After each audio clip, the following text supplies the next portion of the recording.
Hey everyone, and welcome back to Final Fantasy 15. On this video, we're going to be getting both of the data logs that were added to Chapter 10 with the Royal Pack DLC.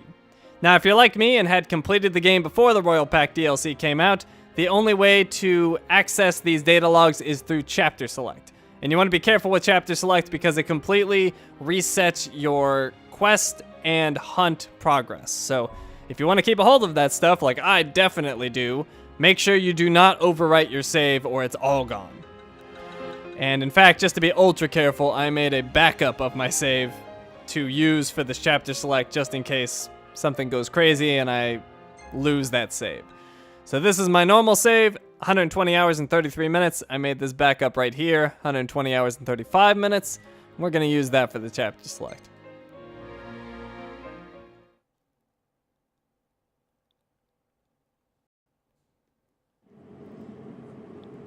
The Scourge of the Stars. We've gone back in time.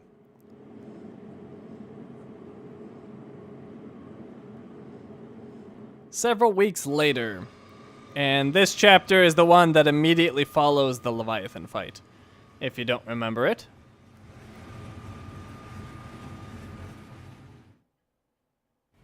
Alright, so we can skip this. Now, luckily, both of the data logs that were added are right at the beginning of the chapter, just after this train sequence, so we don't have to go too far. And we can also use this save to chapter select again forward to chapter 12, where the next data logs will be. So we don't have to play all the way to chapter 12, we can just skip forward. So it does remember your previous progress.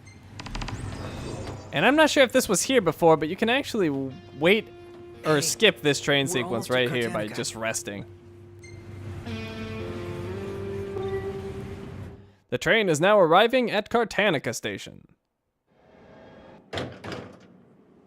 One step closer to finding the next tomb. Complete! I did a quest. Okay, so our first data log is over here on the bench. Cartanica, desolate district in the eastern reaches of the western continent.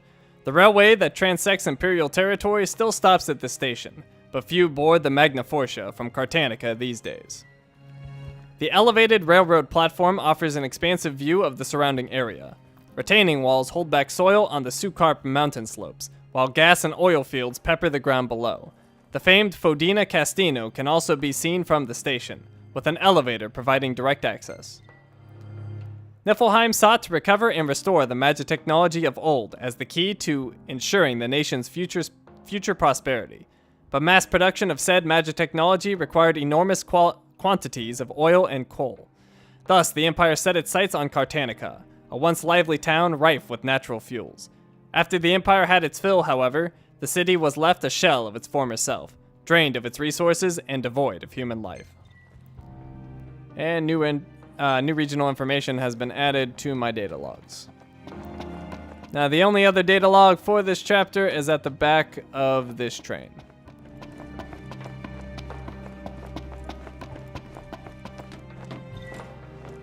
Fodina Castino. Quarry boasting the richest ore reserves in all of Niflheim.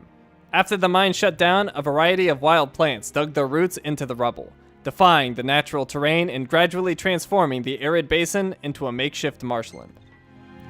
Although the quarry lies in Imperial territory, the mines are said to house a royal tomb. Local legends say the oldest king in Eos is interred within, but many Cartanicans dismiss these claims as mere fabrications. Tall tales trumped up by Imperials trying to appropriate the legacy of Lucis for themselves. The truth about the tomb lies buried somewhere beneath the silt and soil.